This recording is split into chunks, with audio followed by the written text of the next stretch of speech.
वाहिगुरू जी का खालसा वाहिगुरू जी की फतेह। गुर प्यारिओ, साडे गुरां दी संगत जिन्हां ने कीती, जिन्हां ने इस कौम वास्ते शहादतां दित्तियां, बहुत सारे परिवार अजिहे ने जो इतिहास की धूड़ विच किते ना किते गवाच गए। पर भाई भगवान सिंह खोज विचार जिन्हां ने एक प्रोग्राम शुरू किया, जिस दे चलदियां उन्होंने बहुत अजिहे परिवार सिख संगत के सामने लियाते जो अंश वंश ने साडे सिख इतिहास के उन्होंने योधियां दे जिन्होंने बंद बंद कटवा लए सी, खोपड़ियां लहा लियां सी, पर सिक्खी नहीं सी हारे।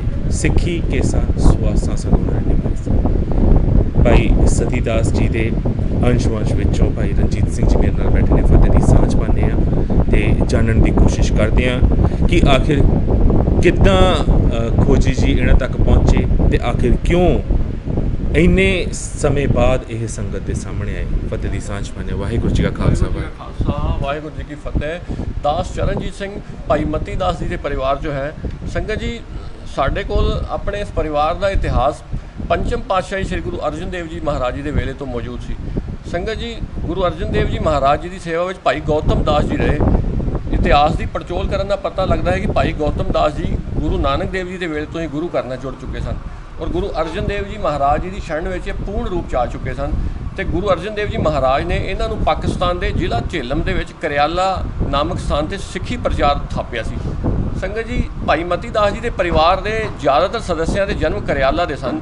संगत जी, भाई गौतम दास जी तो बाद उन्होंने पुत्र भाई परागा जी होए ने, ਜਿਹੜੇ 6ਵੀਂ पातशाही श्री गुरु हरगोबिंद साहब महाराज जी के 4 जत्थियां चों एक जत्थे के जथेदार सन। पहली 2 जंगां बाबा परागा जी ने आगू बन के बड़ी शूरवीरता नाल लड़ियां जिस दे विच मुगल फौजां की हार हुई।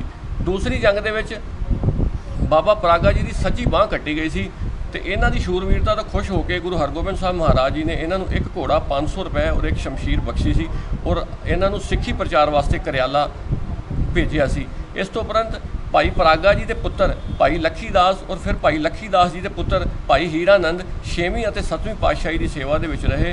संगत जी, जिस वक्त 8वीं पातशाही गुरता गद्दी ते विराजमान हुई तो भाई हीरानंद के भरा भाई दरगाह मल 8वीं पातशाही के दीवान रहे। संगत जी, जिस वक्त 9वीं पातशाही गुरता गद्दी ते गुरु तेग बहादुर साहब जी महाराज विराजमान होए, उस वक्त भाई दरगाह मल जी गुरु तेग बहादुर साहब जी के दीवान सन। लेकिन उम्र वडेरी होने के करके इन्होंने अपने भरा हीरानंद के पुत्र भाई मती दास ते भाई सती दास जी को गुरु तेग बहादुर साहब जी महाराज जी की सेवा में घल्लिया। संगत जी, 11 नवंबर 1675 को गुरु तेग बहादुर साहब महाराज जी के नाल भाई मती दास, भाई सती दास, भाई दयाला जी दिल्ली के चांदनी चौक में शहीदियाँ पा गए। इस तो उपरंत संगत जी 10वें पातशाह जिस वक्त गुरता गद्दी ते विराजमान होए तो उस वक्त उन्होंने हुक्म किया कि छिब्बर परिवार के सिखों को हाजिर करो।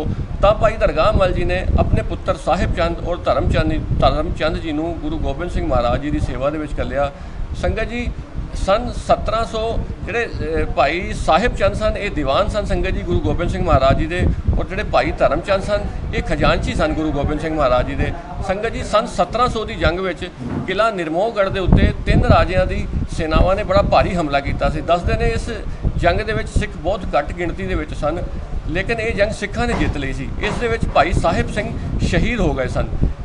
इन्हां दी शहादत तो उपरंत भी गुरु साहब ने एक घोड़ा 500 रुपए ते एक हुक्मनामा साहब जारी किया सी।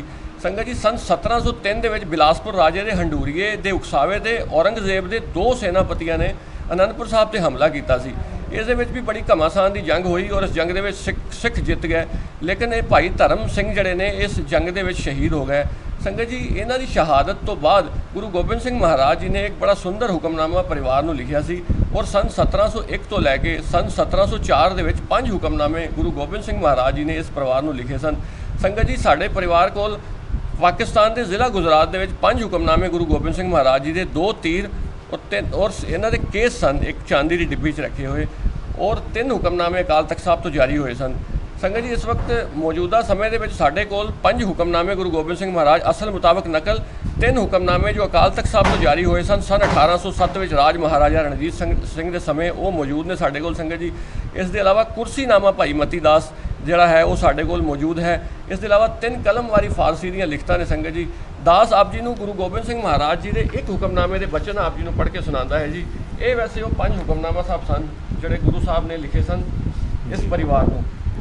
संगत जी, एक हुक्मनामा जिस वक्त भाई धर्म सिंह जी शहीद होए ने तो असल मुताबिक नकल हुक्मनामा गुरु साहिब सतगुरु जी श्री गुरु जी की आज्ञा है सरबत संगत सब देश की गुरु रखेगा संगत गुरु गुरु जपना जन्म सौरेगा संगत दा भला होवी धर्म चंद छिबर कामदार गुरु के घरवा सो गुरु के कम आया थां लगा तिस दे उपर खुशी होवी जो कोई सिख पूत गुरबखश सिंह छिबर ब्राह्मण नू देग सो गुरु के लंगर पावेगा सरबत संगत ऊपर हुक्म है गुरु का धर्म चंद दे पुत पोतरे दी टहल करनी संगत की गुरु बोहड़ी करेगा संगत निहाल होगी संगत ऊपर मेरी खुशी है संगत मेरा खालसा है।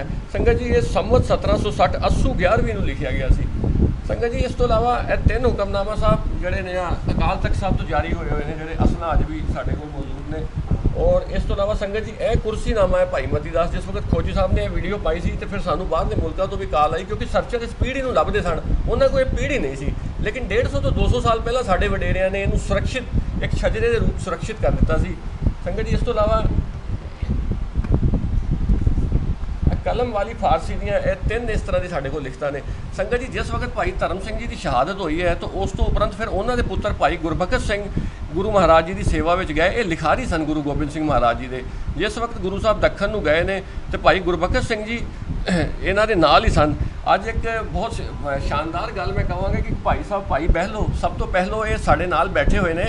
ਇਹ ਇਤਿਹਾਸਕਾਰਾਂ ਦਾ ਇੱਕ ਕਿਆਸ ਹੈ ਕਿ ਜਿਸ ਵਕਤ ਗੁਰੂ ਸਾਹਿਬ ਇਹਨਾਂ ਦੇ ਪਰਿਵਾਰ ਵਿੱਚ ਗਏ ਨੇ ਉਸ ਵਕਤ ਉਸ ਲਿਖਤ ਨੂੰ ਲਿਖਿਆ ਗੁਰਬਖਸ਼ ਸਿੰਘ ਜੀ ਨੇ ਹੈ ਔਰ ਉੱਤੇ ਸਾਈਨ ਗੁਰੂ ਗੋਬਿੰਦ ਸਿੰਘ ਮਹਾਰਾਜ ਜੀ ਨੇ ਕੀਤੇ ਨੇ। ਤੇ ਸੰਗਤ ਜੀ ਜਿਸ ਵਕਤ ਫਿਰ ਗੁਰੂ ਸਾਹਿਬ ਆਪਣਾ ਨੰਦੇੜ ਵਿਖੇ ਜੋਤੀ ਜੋਤ ਸਮਾਏ ਨੇ ਉਸ ਤੋਂ ਉਪਰੰਤ ਜਿਹੜੇ ਗੁਰਬਖਸ਼ ਸਿੰਘ ਜੀ ਨੇ ਇਹ ਦਿੱਲੀ ਆਏ ਨੇ ਔਰ ਦਿੱਲੀ ਮਾਤਾ ਸੁੰਦਰ ਕੌਰ ਜੀ ਦੇ ਦਰਬਾਰ ਦੇ ਵਿੱਚ ਰਹੇ। ਸੰਗਤ ਜੀ ਮਾਤਾ ਸੁੰਦਰ ਕੌਰ ਜੀ ਨੇ ਇਹਨਾਂ ਨੂੰ ਭਾਈ ਮਨੀ ਸਿੰਘ ਜੀ ਦੇ ਨਾਲ ਦਰਬਾਰ ਸਾਹਿਬ ਦੀ ਸੇਵਾ ਵਾਸਤੇ ਕਰ ਲਿਆ। ਇੱਥੇ ਅਬਦਾਲੀ ਦੇ ਹਮਲੇ 'ਚ ਇਹ ਵੀ ਸ਼ਹੀਦ ਨੇ। ਸੰਗਤ ਜੀ ਇਸ ਤੋਂ ਉਪਰੰਤ ਇਹਨਾਂ ਦੇ ਪੁੱਤਰ ਭਾਈ ਕੇਸਰ ਸਿੰਘ ਛਿੱਬਰ ਹੋਏ ਨੇ ਜਿਨ੍ਹਾਂ ਨੇ 10 ਪਾਤਸ਼ਾਹੀਆਂ ਦਾ ਬੰਸਾਵਲੀਨਾਮਾ ਲਿਖਿਆ ਹੈ। ਸੰਗਤ ਜੀ ਉਸ ਤੋਂ ਬਾਅਦ ਉਹਨਾਂ ਦੇ ਪੁੱਤਰ ਸੇਵਾ ਸਿੰਘ ਹੁਕਮਨਾਮੀ ਹੋਏ ਨੇ। ਇਹ ਸਮਾਂ ਸੰਗਤ ਜੀ ਸਨ 1807 ਰਾਜ ਮਹਾਰਾਜਾ ਰਣਜੀਤ ਸਿੰਘ ਇਸ ਸਮੇਂ 'ਚ 3 ਹੁਕਮਨਾਮੇ ਅਕਾਲ ਤਖਤ ਸਾਹਿਬ ਤੋਂ ਸਾਡੇ ਪਰਿਵਾਰ ਨੂੰ ਜਾਰੀ ਹੋਏ ਸਨ।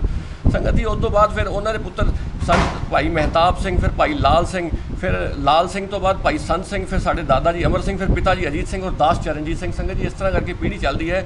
ਸੰਗਤ ਜੀ ਅਸੀਂ ਕਾਫੀ ਸਮੇਂ ਤੋਂ ਇਹ ਪ੍ਰਯਾਸ ਕਰ ਰਹੇ ਸਾਂ ਵੀ ਇਹ ਜਿਹੜਾ ਇਤਿਹਾਸ ਹੈ ਇਹ ਜਿਹੜਾ ਹੈ ਸੰਗਤ ਦੇ ਸਾਹਮਣੇ ਜਾਵੇ ਲੇਕਿਨ ਸਾਡਾ ਪ੍ਰਯਾਸ ਸਫਲ ਨਹੀਂ ਸੀ ਹੋ ਪਾ ਰਿਹਾ। ਇਹ ਗੁਰੂ ਤੇਗ ਬਹਾਦਰ ਸਾਹਿਬ ਜੀ ਦੀ ਕਿਰਪਾ ਵਰਤੀ ਕਿ ਉਹਨਾਂ ਦਾ ਜਿਸ ਵਕਤ 400 ਸਾਲ ਆਇਆ ਹੈ ਉਸ ਵਕਤ ਭਗਵਾਨ ਸਿੰਘ ਖੋਜੀ ਜਿਹੜੇ ਸਾਡੇ ਕੋਲ ਪਹੁੰਚੇ ਔਰ ਜਦੋਂ ਇਹਨਾਂ ਨੇ ਇਸ ਇਤਿਹਾਸ ਨੂੰ ਵੇਖਿਆ ਤਾਂ ਇਹਨਾਂ ਨੇ ਕਿਹਾ ਵੀ ਇਹ ਕੌਮ ਦੀ ਵਿਰਾਸਤ ਹੈ ਇਸ ਇਤਿਹਾਸ ਦੀ ਸੰਭਾਲ ਕਰੋ ਔਰ ਇਹਨੂੰ ਇੱਕ ਐਗਜ਼ੀਬਿਸ਼ਨ ਦੇ ਰੂਪ 'ਚ ਸੰਗਤਾਂ ਦੇ ਦਰਸ਼ਨਾਂ ਵਾਸਤੇ ਲਾਓ। ਤਾਂ ਸੰਗਤ ਜੀ ਅਸੀਂ ਫਿਰ ਆਪਣੇ ਉੱਥੇ ਯੂਪੀ ਦੇ ਵਿੱਚ ਸ਼ਹਿਰ ਬਿਲਾਸਪੁਰ ਵਿਖੇ ਇੱਕ ਐਗਜ਼ੀਬਿਸ਼ਨ ਬਣਾ ਕੇ ਉੱਥੇ ਇਹ ਸਾਰੀਆਂ ਇਬਾਰਤਾਂ ਇਸ ਕੌਮ ਦੀਆਂ ਇਬਾਰਤਾਂ ਨੂੰ ਸੰਗਤ ਦੇ ਦਰਸ਼ਨ ਵਾਸਤੇ ਲਗਾ ਦਿੱਤਾ ਹੈ।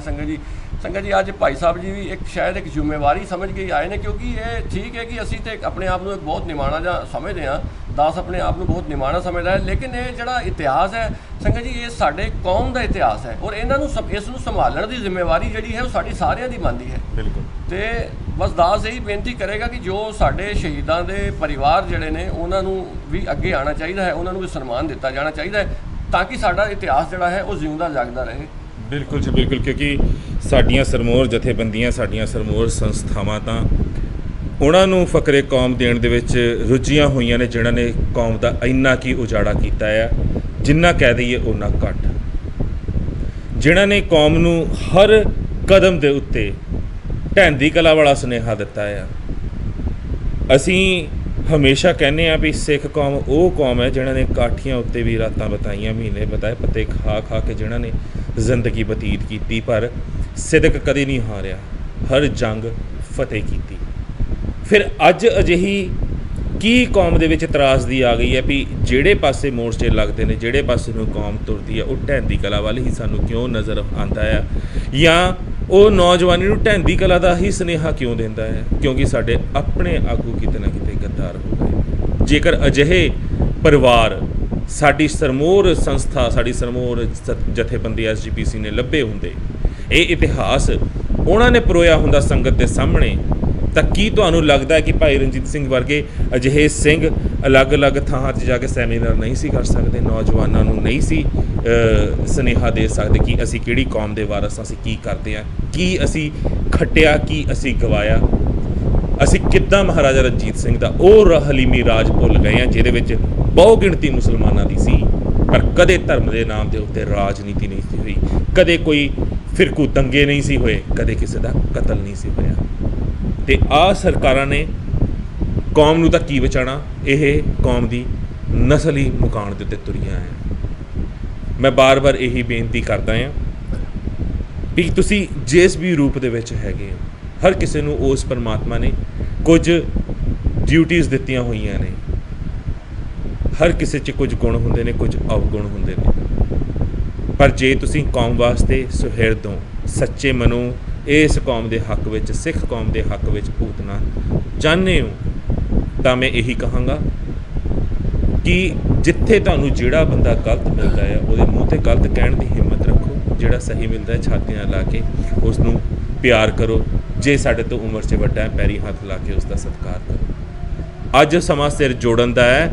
ਜੇ ਅੱਜ ਵੀ ਅਸੀਂ ਜਥੇਬੰਦੀਆਂ, ਧੜੇਬੰਦੀਆਂ ਦੇ ਵਿੱਚ ਰਹਿ ਕੇ ਆਪਣੀਆਂ ਅਹੁਦੇਦਾਰੀਆਂ ਜਾਂ ਕੁਰਸੀਆਂ ਦੇਖੀਆਂ, ਤਾਂ ਫਿਰ ਇਹ ਯਾਦ ਰੱਖਣਾ ਉਹ ਸਮਾਂ ਦੂਰ ਨਹੀਂ ਹੈ, ਕਿਉਂਕਿ ਸਰਕਮਸਟੈਂਸਿਸ ਉੱਦਾਂ ਦੇ ਬਣ ਰਹੇ ਨੇ। ਅਜਿਹੇ ਪਰਿਵਾਰ ਅਗਰ ਅਸੀਂ ਨਾ ਸਾਂਭੇ ਜਾਂ ਅਜਿਹੇ ਪਰਿਵਾਰਾਂ ਵਾਂਗ ਅਸੀਂ ਆਪਣੇ ਆਪ ਨੂੰ ਕੌਮ ਉੱਤੇ ਵਾਰਨ ਦਾ ਜਜ਼ਬਾ ਨਾ ਰੱਖਿਆ, ਤਾਂ ਫਿਰ ਇਹਨਾਂ ਹੀ ਮਸੰਦਾਂ ਨੇ ਤੁਹਾਡੇ ਘਰਾਂ 'ਚ ਵੜ ਕੇ ਕੋਹ ਕੇ ਤੁਹਾਨੂੰ ਮੁੜ ਮਾਰਨਾ। ਅਤੇ ਇਸ ਵਾਰ ਕੋਈ ਜਸਵੰਤ ਸਿੰਘ ਖਾਲੜਾ ਵੀ ਨਹੀਂ ਆਊਗਾ ਜਿਹੜਾ ਲਵਾਰਸ ਲਾਸ਼ਾਂ ਦਾ ਵਾਰਸ ਬਣੇਗਾ।